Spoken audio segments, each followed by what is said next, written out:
മിന്നുമോളെ മഞ്ജുലേട്ടൻ വന്നടി. മിന്നു എടാ മഞ്ജുള, നിന്നോട് ഞാൻ പലപ്പോഴും പറഞ്ഞിട്ടുള്ളതാ, യാതൊരു ലൈസൻസും ഇല്ലാതെ മിന്നു വിളിച്ചോണ്ട് അവിടെ പുറകെ നടക്കരുതെന്ന്. അവളെ ഞങ്ങളുടെ മോൻ കെട്ടാൻ പോകുന്ന പെണ്ണ, അതറിയോ? എന്റെ അമ്മാവന്റെ മകളെ പേരെടുത്ത് വിളിക്കാൻ ഞാൻ ഇനി ഈ വീട്ടിൽ ലൈസൻസ് എടുക്കണോ? നീ വിളിച്ചോടാ മോനെ. അതെ, ഇവന് മിന്നുവിനോടൊരു മോഹം ഉണ്ടെങ്കിൽ ഏട്ടൻ മിന്നുവിനെ ഇവന് തന്നെ കെട്ടിച്ചു കൊടുക്കും. ഞാൻ ഒരു വാക്ക് പറഞ്ഞാ മതി. ഏതാണ് വാക്ക്? ഞാൻ എഴുതിയെടുക്കും. പോടാ കിഴങ്ങ, പോടാ കിഴങ്ങ. അമ്മ ഇത് കുഴപ്പമില്ല. എടാ മണ്ടാ, എന്താ അമ്മേ? നീ മിന്നുവിന്റെ ഭർത്താവായി കാണാനല്ല ഈ അമ്മയുടെ ആഗ്രഹം. പിന്നെ മിന്നു ഗ്രൂപ്പിന്റെ മാനേജർ ആവണം. അതാണോ അമ്മയുടെ അന്ത്യാഭിലാഷം? അതെ. എങ്കിലത് നടക്കില്ല അമ്മേ. അതെന്താ? ഓഫീസിൽ ഒരു മോണോവർമ്മ, വീട്ടിൽ മോണോവർമ്മയുടെ ഭാര്യ സ്റ്റീരിയോ ചന്ദ്രമതിയാണ്. ഇവര് രണ്ടുപേരും കൂടെ ചേർന്ന് നമ്മളെ വഴിയാതാരാക്കുമേ. അതിനിപ്പോ എന്താ സംഭവിച്ചത്? എന്ത് സംഭവിക്കാൻ? ഇന്ന് ഡ്രൈവറാകാൻ വന്നവൻ മോണോവർമ്മയുടെ ഒത്താശയോടെ പരസ്യമായിട്ട് എന്നെ തന്തയ്ക്ക് വിളിച്ചു. എന്നിട്ട് ഞാൻ കൂട്ടിക്കൊണ്ട് വന്നിട്ടുണ്ട്. അവനെ വെറുതെ വിടരുത് മോനെ, ബാല്യക്കാരെ കൊണ്ട് തല്ലിക്കണം. എന്നിട്ട് വേണം എന്റെ പൊലകുളി അടിയന്തരം ഈ വീട്ടിൽ വെച്ച് നടത്താൻ. അതൊന്നും വേണ്ട. അമ്മാവനോടൊന്ന് പറഞ്ഞാ മതി അവനെ ഡ്രൈവർ ആക്കണ്ടെന്ന്. ഞാൻ ഏട്ടനെ ഒന്ന് കാണട്ടെ. വന്നല്ലോ അമ്മാവ, എന്നെ മാനേജർ ആക്കണ്ട, അസിസ്റ്റന്റ് മാനേജർ ആയിട്ടെങ്കിലും. യവൻ എന്താ മനസ്സിലാക്കിയത്? എടാ, ഒരു അസിസ്റ്റന്റ് മാനേജർ എന്ന് പറഞ്ഞാൽ എഴുത്തും വായനും അറിയാത്തവൻ എന്നല്ല അർത്ഥം. അനാവശ്യം പറയരുത്. എനിക്ക് വായിക്കാനേ അറിയാതുള്ളൂ, എഴുതാൻ അസലായിട്ട് അറിയാം. 7ാം ക്ലാസ്സിൽ എന്നോടൊപ്പം പഠിച്ച കുഞ്ഞുമോൻ പറഞ്ഞിട്ടുണ്ട്. അമ്മാവ, എനിക്ക് ഒരു അവസരം എന്താ? എന്തിന്? അമ്മാവന് തലവേദന ആയിക്കൊണ്ടിരിക്കുന്ന നമ്മുടെ വർക്ക് സൈറ്റിലെ തൊഴിലാളി പ്രശ്നം ഈ മഞ്ജുളം പരിഹരിക്കും. എന്നിട്ട് എനിക്കൊരു അവസരം തന്നാ മതി. എന്നെ വിജയശ്രീലാളിതനായി തിരിച്ചു വരാൻ വേണ്ടിട്ട് അമ്മാവൻ പ്രാർത്ഥിക്കണം. കാലേന്ന് വിടറാ. ഞാൻ വിടൂല. എന്നെ വിടാൻ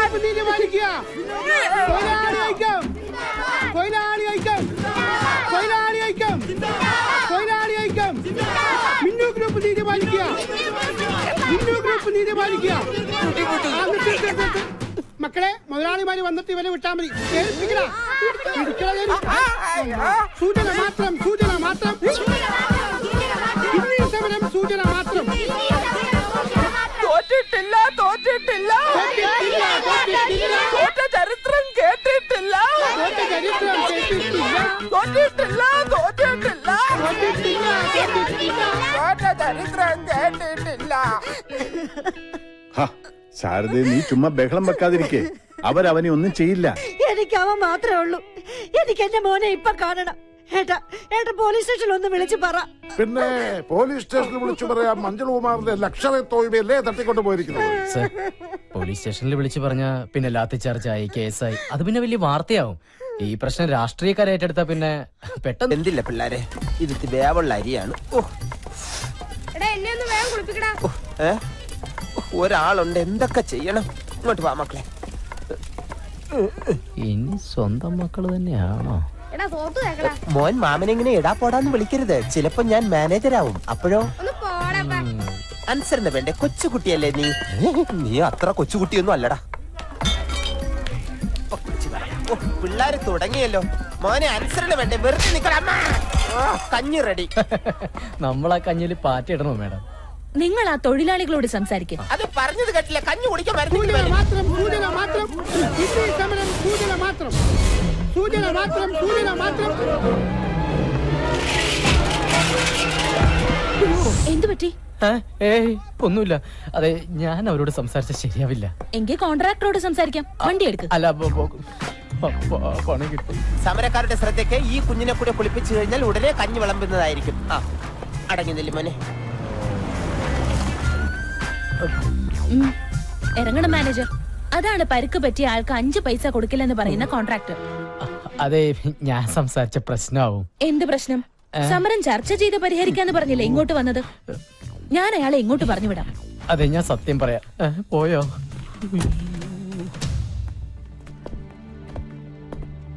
സോറി മാഡം, ഒരു കോംപ്രമൈസ് ചർച്ചയ്ക്ക് ഞാൻ തയ്യാറല്ല. ഇതൊന്നും എന്നോട് പറയണ്ട. താഴെ ഞങ്ങളുടെ GM ഉണ്ട്, അയാളോട് സംസാരിച്ചോളൂ. ആരോട് വേണമെങ്കിലും ഞാൻ സംസാരിക്കാം. പക്ഷെ എന്റെ തീരുമാനത്തിന് ഒരു മാറ്റവും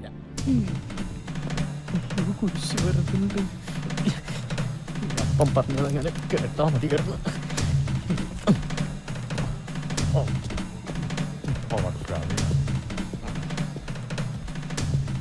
അതെ, ഇവ മിന്നു ഗ്രൂപ്പിന്റെ മാനേജർ ആയിരുന്നു.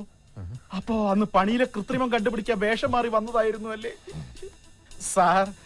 അന്ന് എനിക്ക് ആളെ അറിയില്ലായിരുന്നു. ഒരു ജനറൽ മാനേജർ ഒരിക്കലും ഒരു സാധാ ലേബർ വേഷത്തിൽ വരുമെന്ന് ഈ ഭൂമി മലയാളത്തിൽ ഒരു കോൺട്രാക്ടറും പ്രതീക്ഷിക്കില്ല.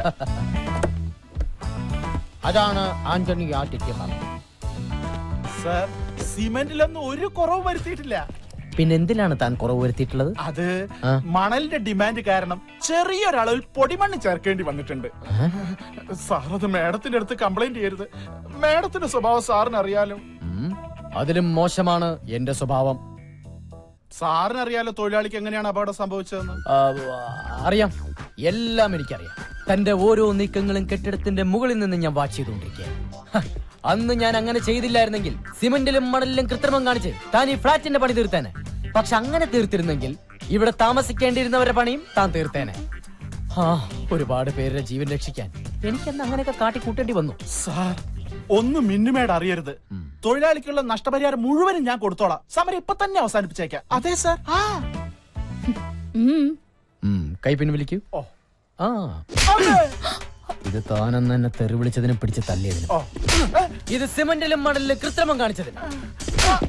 ഇതെന്തിനാണ് സാർ? ഇത് താൻ ഇനി കൃത്രിമം കാണിക്കാതെ ഉണ്ടോ സാർ? തൽക്കാലത്തേക്കില്ല. ഇനി ഈ സ്ഥാപനത്തിന്റെ ഭാഗത്ത് നിന്ന് 5 ചില്ലിക്കാശ് തനിക്ക് കിട്ടില്ല. മനസ്സിലായോ? വേണ്ട സാർ, എല്ലാം ഞാൻ ഏറ്റു. സാർ വണ്ടിയിലേക്ക് കയറിയാട്ടെ. ഓക്കെ, മാഡത്തിന് ഡോർ തുറന്നു കൊടുക്കൂ. സാർ, കണ്ണട. സോറി, കയറിക്കോളൂ മാഡം. ഉപ്പ് എല്ലാവരും ഉണ്ട് കേട്ടോ. ആവശ്യമുള്ളവർ ഉപ്പെടുത്തിടണേ. അയ്യോ, ഇത് നമ്മുടെ വീട്ടിലെ വണ്ടിയാണല്ലോ. ഡ്രൈവർ, വണ്ടി എടുത്തു.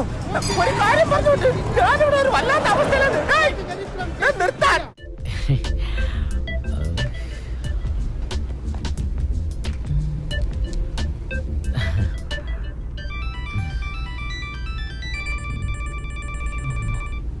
സാറ് പോലും അച്ഛന്റെ മുമ്പിൽ മൂത്രം ഒഴിച്ചു പോവും.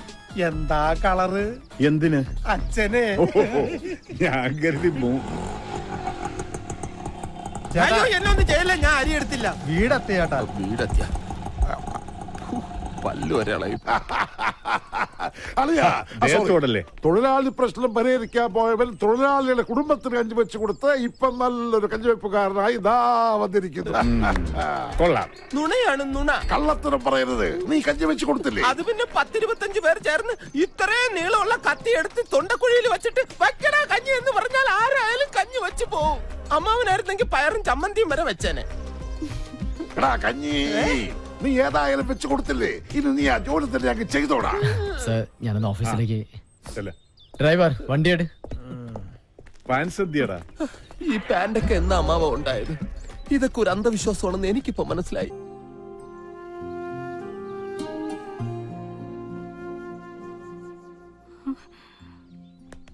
എന്തോ ആലോചിച്ചോണ്ട് നിക്കുവാ.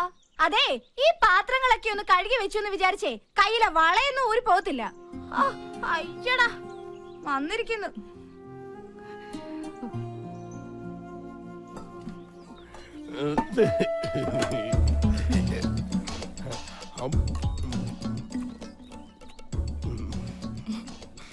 എന്താ പേര്?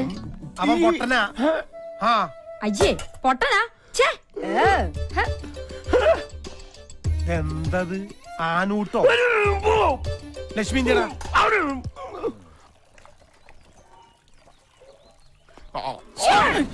ഇപ്പോഴെങ്കിലും ഇങ്ങോട്ട് എത്തിയോ? അങ്ങോട്ട് ഇരുന്നേ.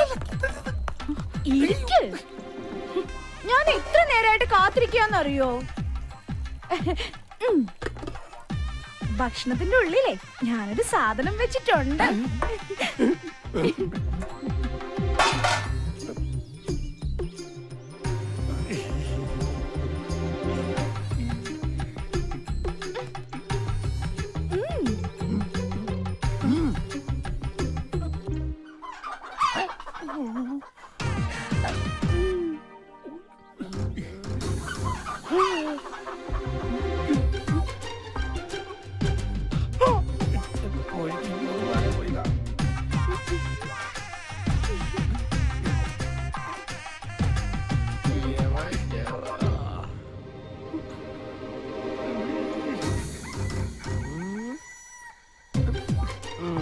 ഇതിനാരടിയിരിക്കുക?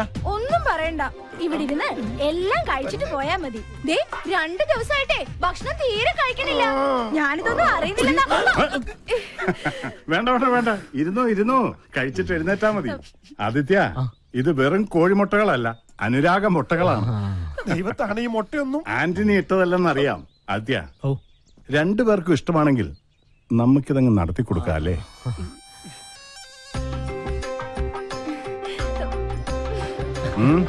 കൊടുക്കണം, കൊടുക്കുന്നുണ്ട്. കോഴിമുട്ടയിൽ കൂടോത്രമെന്ന് കേട്ടിട്ടുണ്ട്, മുട്ടയിൽ പ്രേമം ആദ്യമായിട്ടാ. കഴിച്ചു കൃഷ്ണ, ഇങ്ങനെയാ പല തറവാടുകളും നശിച്ചത്. നമസ്തേ. ആദിത്യന്റെ ഒരു അകന്ന ബന്ധു കൂടിയാണെന്ന് ഇവനിപ്പൊ പറഞ്ഞപ്പോഴാണ് അറിഞ്ഞത്. തന്നെ കൊണ്ട് അധികം പണികൾ ചെയ്യിക്കണ്ട എന്ന റെക്കമെൻഡുമായിട്ട് വന്നിരിക്കുകയാണ് ഇയാൾ. മാനേജർ ഒരു കാര്യം പറഞ്ഞാൽ കേൾക്കാതിരിക്കാൻ പറ്റില്ലല്ലോ. അതുകൊണ്ട് ഇന്നു മുതൽ തറവാടിനുള്ളിലെ കാര്യങ്ങൾ ശ്രദ്ധിച്ചാ മതി. എന്താടോ പോരെ?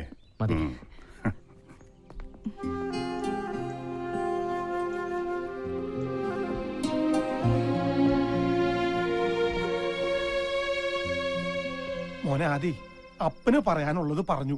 എടാ, എനിക്ക് അവളായിട്ട് യാതൊരുവിധ ഇതില്ലാന്ന്. അപ്പൊ ആനണിച്ചന്റെ പാത്രത്തിൽ 8 മുട്ട എങ്ങനെ വന്നു? മുട്ട നിന്റെ തന്തടാ. പറ്റി പറയുമ്പോ അപ്പനെന്തിനാ ഇവന്റെ അടുത്ത് ചൂടാവണേ? വർമ്മ സാർ പറഞ്ഞപ്പോഴാണ് ഞാൻ ഞെട്ടിപ്പോയത്. എടാ ആദി, വർമ്മ സാറിന് ഒരു സംശയം തോന്നിയതാവാം. നീ അപ്പം പറഞ്ഞ് വിശ്വസിക്കാൻ. മുട്ട എങ്ങനെ വന്നേ? എന്റെ അമ്മേ.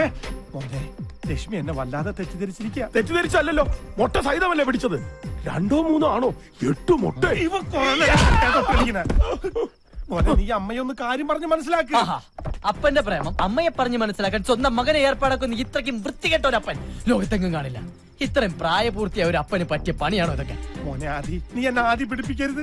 എല്ലാം പോട്ടെ, സ്നേഹിച്ച പുരുഷന്റെ കൂടെ സ്വന്തം കുടുംബം വരെ ഉപേക്ഷിച്ച് ഇറങ്ങി തിരിച്ച് എന്റെ അമ്മ ഇതെങ്ങനെ സഹിക്കും? എന്റെ പേടി അതല്ല. വീട്ടിൽ കാശ് കിട്ടാനുള്ളവർ വരുമ്പോ ലക്ഷ്മി അമ്മ പറയുമായിരുന്നു മരിച്ചു കളയുന്നു. ഇപ്പൊ ഇതും കൂടെ അറിയുമ്പോ ലക്ഷ്മി അമ്മ വല്ല അവിവേകവും. അയ്യോ മോനെ ആദി, പീതാംബര, നീ അവളൊന്ന് പറഞ്ഞു മനസ്സിലാക്ക്. നിനക്ക് ലക്ഷ്മിയുടെ അടുത്തേക്ക് പോവാലോ. എനിക്ക് ലക്ഷ്മി അമ്മയുടെ അടുത്തേക്ക് പോവാം. കാരണം ഞാൻ അവരുടെ മോനാണല്ലോ. ഞാനിവിടെ കാലുകുത്തിയ അപ്പം മുതൽ നിങ്ങളെല്ലാം കൂടെ എന്നെ ഊമയാക്കില്ലേ. ഇനിയിപ്പൊ ഞാൻ അവിടെ ചെന്ന് എന്ത് പറയാൻ? 8 മുട്ടയും തിന്നിട്ട് എന്നെ പൊട്ടനാക്കുന്നു. അമ്പട പൊട്ടാ. ഇനി ഇച്ചിരി പാട്ട് കേൾക്കാം.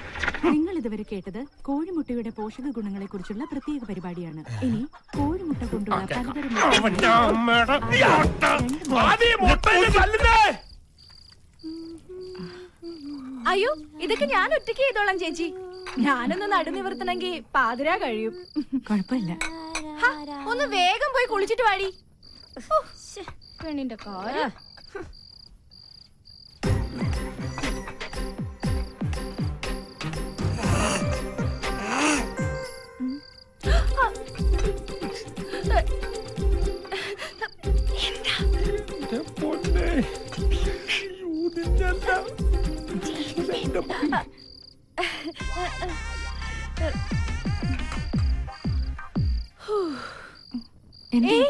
എന്തോരം ജോലിയാ ചേച്ചി. ബാത്റൂമിനടുത്തോടെ ആരോ ഓടി പോകുന്നുണ്ടോ? എവിടെ? അവിടെ നിന്ന് ആരും ഉണ്ടാവില്ല. ഇവക്ക് വെറുതെ തോന്നിയതായിരിക്കും. പേടിപ്പെണ്ണ്. നടക്കങ്ങോട്ട് ചേച്ചി. അത് കഴിഞ്ഞാ കിടന്നോളൂ കേട്ടോ. നടക്ക് നടക്കാൻ പറയട്ടെ.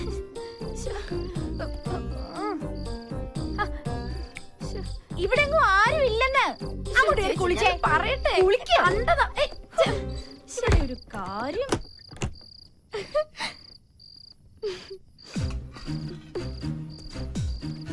ലക്ഷ്മി, ലക്ഷ്മി, ലക്ഷ്മി, ഇവിടെ.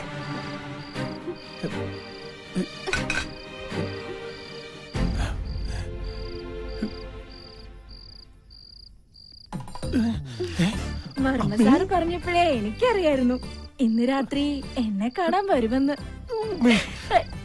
നീയും വർമ്മ സാറും കൂടി എന്നെ വറുത്ത് പിന്നടി.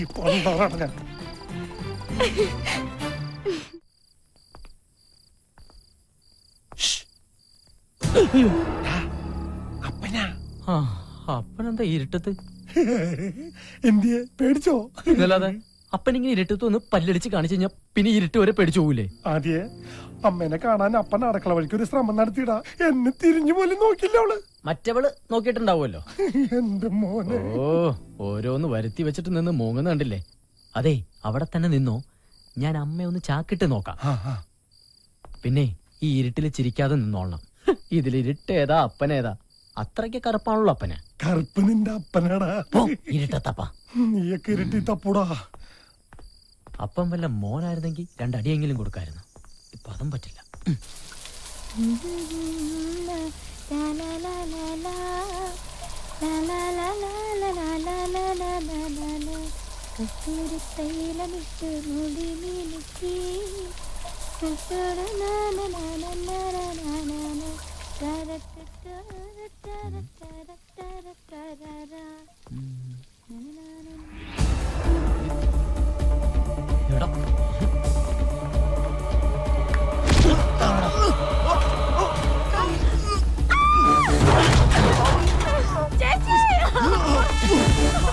പിള്ളേര് കുളിക്കുന്നത് അതിൽ പുറത്ത് തള്ളണം.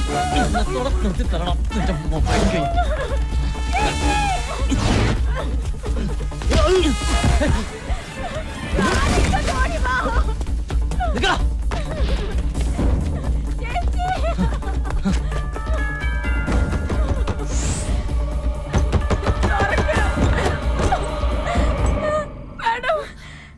കുളിക്കുമ്പോ ഞാൻ അറിയാത്ത മൊബൈൽ ഫോണിലെ ക്യാമറയിൽ എന്നെ വിട. ഞാൻ പറയട്ടെ.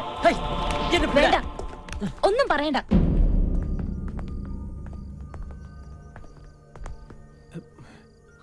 എല്ലാരും ഉറങ്ങാൻ കിടന്നപ്പോ നീ ആരെ കാണാൻ അങ്ങോട്ട് പോയത്? അത് പിന്നെ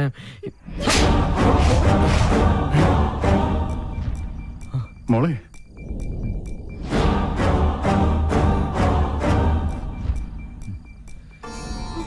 മാഡം, ഈ സാർ അല്ല, അവനാ ആ തോട്ടം നനയ്ക്കുന്ന പയ്യൻ.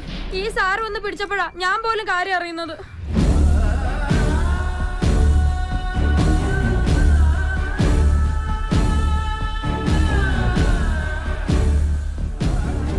സാറേ, പിഴച്ച വഴിക്കൊന്നും പോവില്ലെന്ന് ആന്റണിക്ക് ഉറപ്പുള്ളതുകൊണ്ടാ ഞാൻ ആദ്യം സാറിനെ പരിചയപ്പെടുത്തിയത്. സാറിന്റെ മകൾ ഇവിടുത്തെ രാജകുമാരിയാണെങ്കിൽ ഈ നിൽക്കുന്നത് ഞങ്ങളുടെ രാജകുമാരനാ.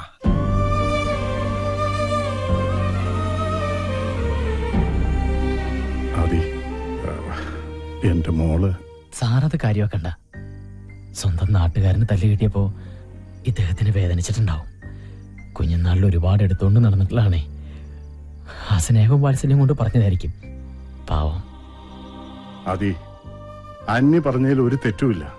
തെറ്റുകാരി എന്റെ മോളാണ്. മോളെ, ഇന്ന് വരെ ഈ തറവാട്ടിൽ ഒരു പെണ്ണും ആണിനെ അടിച്ചിട്ടില്ല. മോള് ആദ്യോട് മാപ്പ് പറയാൻ. മാപ്പ് പറയാനുള്ള തെറ്റൊന്നും സാറിന്റെ മകള് ചെയ്തിട്ടില്ല. ഇങ്ങനെ ഒരു സാഹചര്യത്തിൽ കണ്ടാൽ ആരായാലും തല്ലിപ്പോവും. പിന്നെ മേഡത്തിന് അറിയാതെ പറ്റിപ്പോയൊരബദ്ധം. ഞാനത് ക്ഷമിച്ചിരിക്കുന്നു. അബദ്ധം പറ്റിയവരോട് ക്ഷമിക്കുന്നിടത്താണ് നമ്മുടെ മനസ്സിന്റെ മഹത്വം നമ്മളെ കാണിക്കേണ്ടത്. Good night.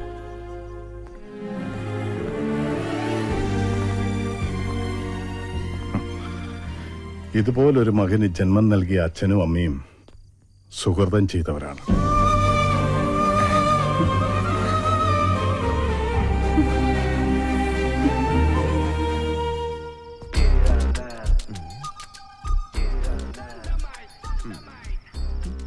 ബ്ലൂടൂത്ത് ഓണായി. ഈശ്വര, സാധനം കിട്ടണമേ.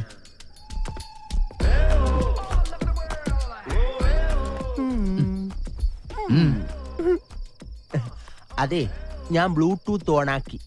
അതെന്റെ ഫോണിലേക്ക് അയച്ചാ എന്ത് ഒന്നും അറിഞ്ഞൂടാത്തോല. ആ കുളിസി അത് കഷ്ടപ്പെട്ട് പിടിച്ച പാവ നിർമ്മാതാവ് ജീവനും കൊണ്ട് എങ്ങോട്ടോ ഓടി രക്ഷപ്പെട്ടു. ഇപ്പൊ ഒരു അടി വാങ്ങിയിട്ടാണെങ്കിലും അതിന്റെ വിതരണാവകാശം ആദിത്യവർമ്മയ്ക്കാണല്ലോ. ഇനി അതിന്റെ സാറ്റലൈറ്റ് അവകാശം എനിക്ക് തന്നോളൂ. അല്ലെങ്കിൽ വേണ്ട, എന്റെ ഈ ഹോം തിയേറ്ററിൽ ഒന്ന് റിലീസ് ചെയ്തൂടെ? ഒന്ന് പോടാ. ഞാൻ ഒരു മൊബൈൽ തിയേറ്റർ ഉടമയാണ് കേട്ടാ. വേണ്ട, ഒരു കുളിസയും നിന്റെ കയ്യിലുണ്ടെന്ന് കരുതി ഇങ്ങനെ അഹങ്കരിക്കരുത്. വർഷങ്ങളായി ഷക്കീല പടം കളിച്ചുകൊണ്ടിരിക്കുന്ന ഒരു മൊബൈൽ തിയേറ്ററാണിത്. തിയേറ്റർ ഉടമയോട് കളിച്ചാലേ വിതരണക്കാരൻ വിവരം അറിയും. വിവരം നിന്നെ പോവല്ല പറഞ്ഞ മനുഷ്യനോട് ഞാൻ അവസാനമായിട്ട് യാചിക്കുകയാണ്.